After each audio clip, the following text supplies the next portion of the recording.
kabar warung muslim? Assalamualaikum, всем привет. Kalian semuanya apa kabar? Masih bersama aku guys. Dan kali ini kita masih membahas tentang culture shock apa aja yang aku alami selama di Rusia. Jadi guys, selama aku tinggal dan belajar di Rusia ini memang banyak ya. Memang ada beberapa culture shock yang gak cukup kalau dibahas semuanya. Tapi kali ini aku akan melanjutkan beberapa hal yang memang menurut aku itu sesuatu yang kayak shocking gitu kalau kita hadapi di sini ya. So ikuti terus cerita ini guys.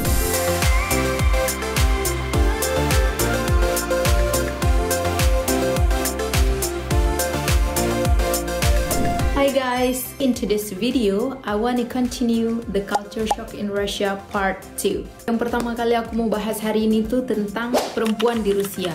Memang kenapa kak dengan perempuan di Rusia? Ini mungkin bukan culture shock yang gimana gitu, tapi guys, semua perempuan di sini itu pakai nail polish. I mean literally everyone, kayak semuanya. Bahkan aku banyak juga tengok anak-anak kecil pakai nail polish. Jadi kayak dari anak kecil, orang dewasa, orang tua, semuanya pakai nail polish. Aku pernah kayak, let me see who didn't use this one. Susah kali guys, rupanya susah kali, betul-betul susah kali. Karena orang tuh memang kayak dalam kesempatan apapun itu, they have this one guys. Aku maksud orang tua itu, orang tua yang betul-betul kayak mungkin umurnya itu 60-an. Mereka itu masih pakai nail polish. It's not bad first, tapi kayak mungkin lebay kalau shock ya. Tapi bukan shock sih, cuman kayak untuk jumpain orang yang nggak pakai nail polish itu guys susah kali.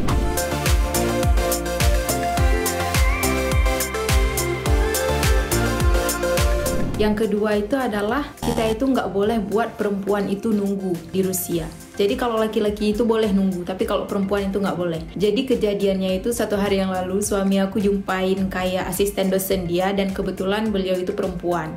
Nah dia itu telat 2 menit, suami aku telat cuma 2 menit. Pas sampai itu dia langsung bilang, kamu itu nggak boleh buat perempuan tunggu, biarpun 2 menit, bahkan 1 menit pun nggak boleh. Harusnya kita punya juga culture kayak gini guys ya.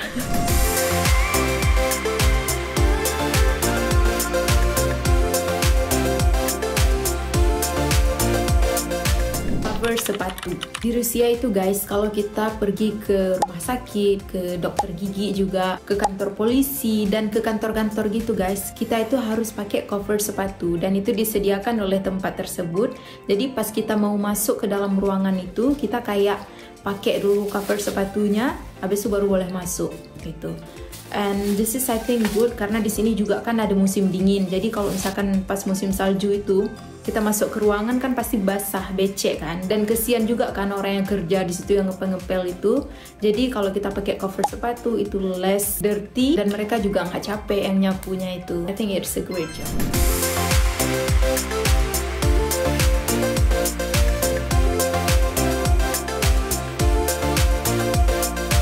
Gantungan jaket. Di Rusia itu kan ada musim winter. Pas winter itu kita pakai jaket, bukan jaket yang cuman tebalnya itu segini, tapi betul-betul tebal yang berat guys. Jadi pas kita masuk ke gedung sekolah itu, di bawah itu setelah pemeriksaan kan, diperiksa tas kita masuk, kita titipkan jaket dulu kayak di counter untuk penitipan jaket. Nanti kita kayak dikasih nomor jaket kita itu di gantungan nomor berapa. Kalau kita nggak nitip jaket dan kita masuk kelas guys, pakai jaket yang tebal itu, kita disuruh turun balik, taruh jaket dulu baru boleh lagi naik ke atas. Karena kalau misalkan kita bawa jaket kita ke dalam kelas guys, otomatis di mana kita taruhnya? Kalau nggak di kursi samping, di atas meja kan, dan itu sangat mengganggu of course, dan juga akan mengambil tempat orang lain.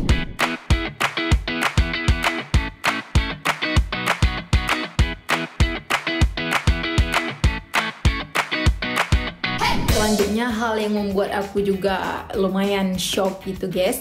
Di sini itu warga Rusia itu mereka nggak punya KTP or ID card. Mereka itu nggak punya. Yang mereka punya itu paspor. Itu berbeda dengan paspor untuk pergi ke luar negeri. Jadi orang tuh kalau nggak salah aku sebutnya kayak domestic passport untuk ID orang tuh. Jadi mereka ID-nya itu guys memang paspor, memang domestic passport gitu bentuknya kayak paspor, tapi fungsinya tuh sebagai ID. Mereka nggak boleh keluar negeri dengan domestic passport itu, karena itu fungsinya bukan sebagai international passport yang kayak kita punya itu. Jadi orang tuh nggak ada di sini kayak KTP, ID card itu nggak ada. Aku baca guys, kedepannya mereka akan dibuatkan ID card yang kayak kita, KTP itu kan lebih memudahkan juga kan bagi mereka. Jadi mereka nggak punya 2 paspor.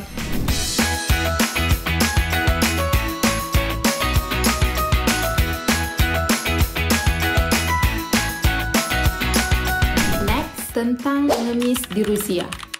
Di Rusia ada pengemis, Kak? Ada. Tapi jumlahnya itu sangat kecil.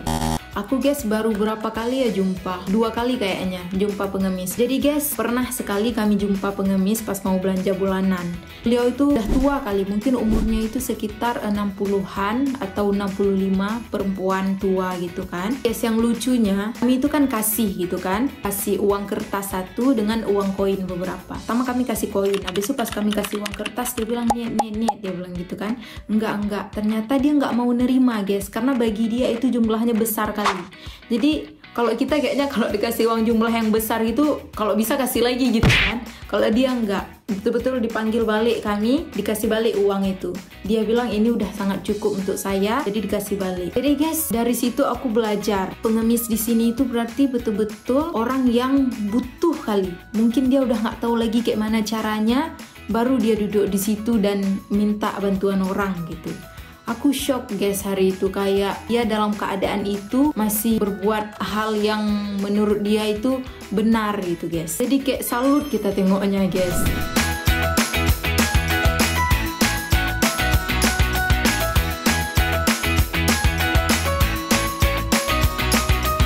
Selanjutnya guys, ini itu paling shock. Tapi aku nggak tahu mau sebut ini itu apa. Ini tuh berhubungan dengan karakter orang di sini guys. Tapi kita nggak bisa bilang most of them, nggak bisa kita bilang semuanya. Alright, ini tuh aku tengok satu orang lady. Jadi beliau kayak umurnya mungkin 50-an gitu. Masih nyambung ke tentang pengemis. Jadi ada satu pengemis guys di dekat supermarket dekat rumah kami. Jadi hari itu kami pergi ke supermarket. Oke, dari jauh kami udah lihat di situ ada pengemis gitu kan. Jadi sebelum kami lewat, ada satu lady gitu, umurnya mungkin sekitar 40-an lebih, 50-an, I don't know, lewat duluan dan mampirin pengemis itu. Tiba-tiba dia kayak teriak gitu, kayak marahin pengemis itu dengan suara yang besar kali, kayak semua orang di situ bisa dengar guys. Kami dari lumayan jauh bisa dengar. Aku pikir dia mampir mau ngasih gitu kan. Rupanya dia ngomong dalam bahasa Rusia itu kan, aku nggak paham, suami aku yang paham. Aku tanya ke suami aku, dia bilang apa. Otomatis guys dari gerak-gerik dia, nada dia ngomong, udah tahu kita pasti beliau itu lagi marahin si pengemisnya itu. Betul-betul guys, kayak di film-film guys, dimarahinnya. Dia bilang, ngapain kamu duduk di sini, ngapain kamu minta-minta, kamu harusnya cari kerja, kenapa nggak kerja, kamu itu masih sanggup gitu. Maksudnya guys, kita mungkin kan kalau kita nggak mau kasih ya udah lewat aja. Atau kalaupun kita punya pemikiran yang sama kayak gitu, kenapa dia minta-minta, kenapa dia nggak kerja aja. Kita kan we don't know their life guys kan. Kenapa nggak dalam hati aja unek-uneknya, kan kesian gitu kan. Misalkan dia lagi mungkin dalam keadaan yang butuh kali dan kita nggak pernah tahu story dia apa. I mean anything could happen right. Tapi guys dengan dia marahin kayak gitu aku shock kali gitu. Sampai pas ke dalam supermarket itu yang marahin tadi itu si lady itu juga masuk, dia masih merepet tentang si pengemis tadi itu guys. Aku shock kali guys aku pas lihat itu. Kesian pengemisnya kan.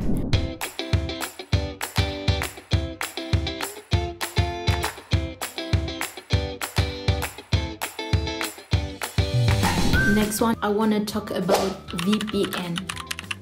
Guys, di Rusia itu banyak kali website yang diblok atau aplikasi kayak Instagram, Facebook, apalagi ya, banyak kali guys. Bahkan website-website yang kayak Canva di blog di sini. Jadi VPN is live here. Kalau misalkan kita mau buka Instagram aja itu harus open VPN. And then buka Facebook obviously harus pakai VPN. Mana-mana VPN guys di sini. Jadi setiap orang itu di HP-nya pasti punya VPN karena banyak website or apps yang diblok. So it's not so easy here. Karena kalau mau buka Instagram bentar aja harus buka VPN dulu. Sedangkan VPN iklannya itu mungkin ada 1-2 menit. Oh my goodness, I don't like it. Really, I hate it guys.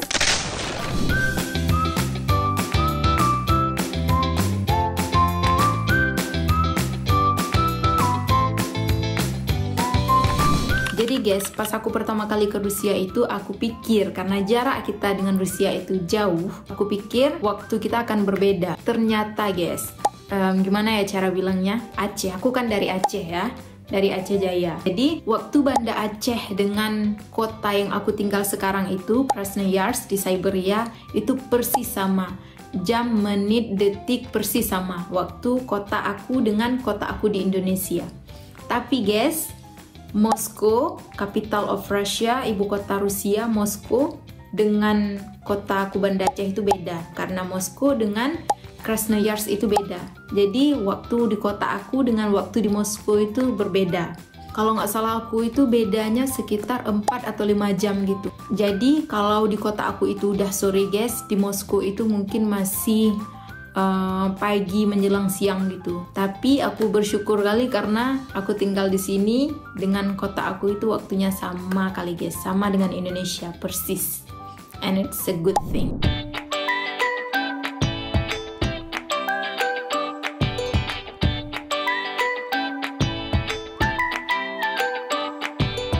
Culture shock selanjutnya, selama aku tinggal dan belajar di Rusia itu, aku melihat bahwasanya orang Rusia itu sangat berterus terang guys. Jadi ini tuh aku perhatikan selama aku di kelas, baik sama guru dan kawan-kawan aku. Mereka itu sangat berterus terang dan ini tuh hal yang biasa bagi mereka. Mungkin di culture lain, termasuk culture kita itu mungkin dianggap kasar atau dianggap rude gitu ya. Tapi kalau di Rusia itu hal yang biasa guys. Jadi ini contohnya, aku belajar di kelas kursus bahasa Rusia kan. Jadi kawan-kawan aku itu juga berasal dari berbagai negara, jadi kayak international student. Nah, di sini itu aku punya kawan dari India dan waktu itu kami punya grup Telegram gitu. Jadi gurunya itu bisa update apapun di dalam grup Telegram itu. Jadi guys, kejadiannya ini agak lucu kalau aku ingat ya.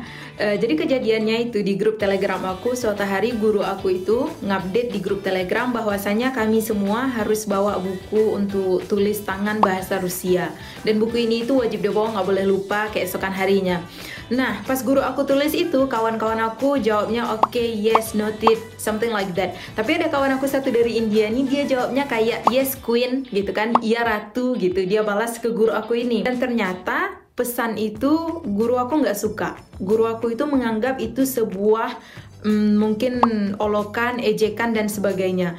Kalau aku pribadi guys, ketika aku baca itu kayak biasa aja. Kawan aku itu memang tulisnya itu biasa aja, dia nggak maksud mengolok-olok. Kayak kalau kita orang lain yang baca, mungkin kita tahu apa maksud dia itu cuma bercanda gitu. Candaan dia ini kan bukan merendahkan guru itu, tapi guru aku itu nggak suka guys. Guru aku itu langsung balas, kamu kok ngomongnya gini? Kamu nggak sopan sama saya. Kenapa kamu berani gini? Nanti setelah kelas kamu ke ruangan ini menghadap siapa gitu. Jadi guys, aku shock gitu di situ, kayak ternyata mereka memang sangat berterus terang guys. Kalau misalkan kita mungkin ya kita nggak akan balas gitu, atau kita langsung chat pribadi ke si kawan aku yang balas tadi gini itu untuk bilang saya nggak suka ini atau nggak sopan. Kalau orang Rusia itu nggak guys, mereka itu langsung, kalau mereka nggak suka, mereka akan langsung bilang ke kita. Di kita mungkin kasar, tapi di mereka ini itu guys memang hal yang biasa, memang sehari-harinya gitu guys. Jadi itu culture shock yang menurut aku super shocking juga.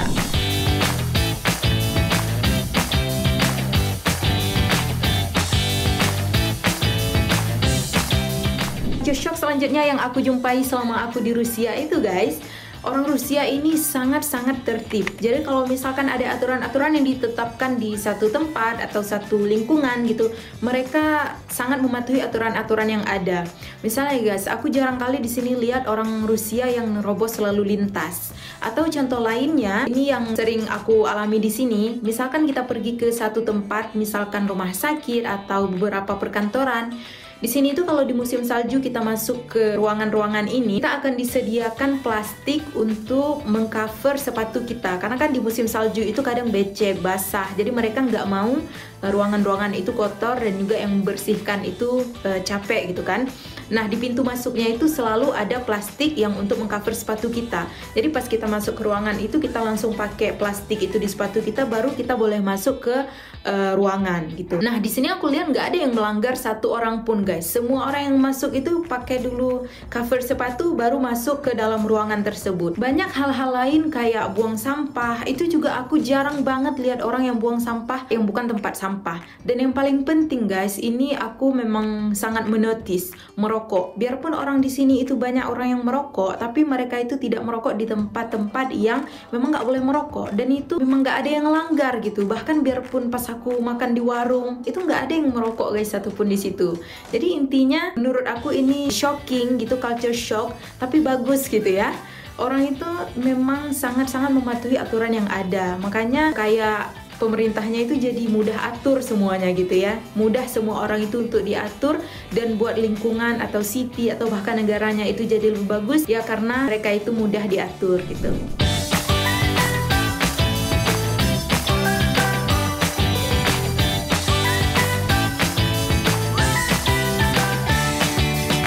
Ini tuh kayaknya terkenal ya, culture shock satu yang ini, especially di Rusia. Masalah basa-basi. Jadi orang Rusia itu guys nggak ada basa-basi, nggak ada kalau misalkan jumpa orang yang bukan kawan mereka yang dekat gitu atau keluarga mereka, itu mereka memang jarang banget guys basa-basi. Jadi basa-basi itu memang nggak ada dalam rumus orang Rusia.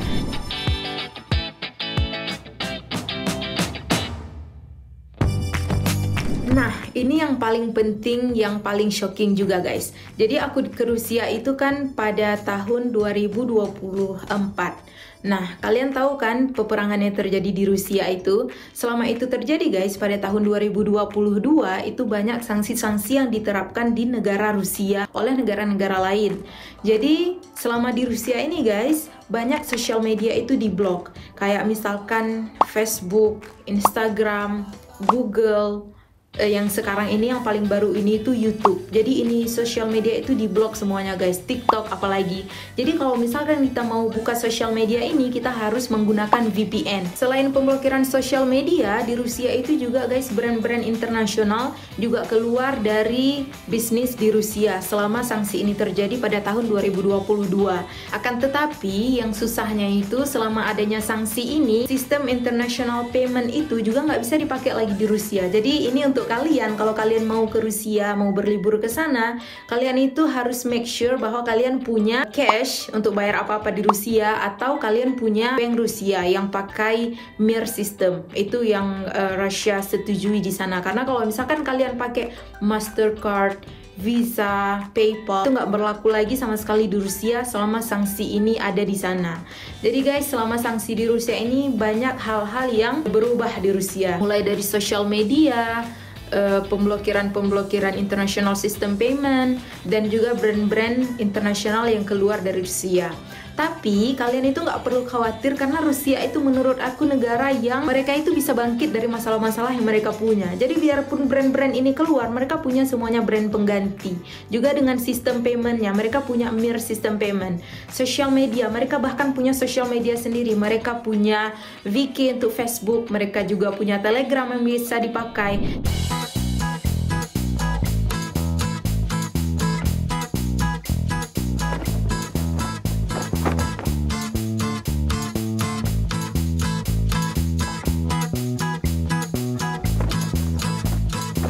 Gimana menurut kalian tentang culture shock yang aku alami di Rusia? By the way guys, thank you for watching. Ikuti terus perjalanan aku di Rusia. See you in the next video. Bye bye, baka-baka.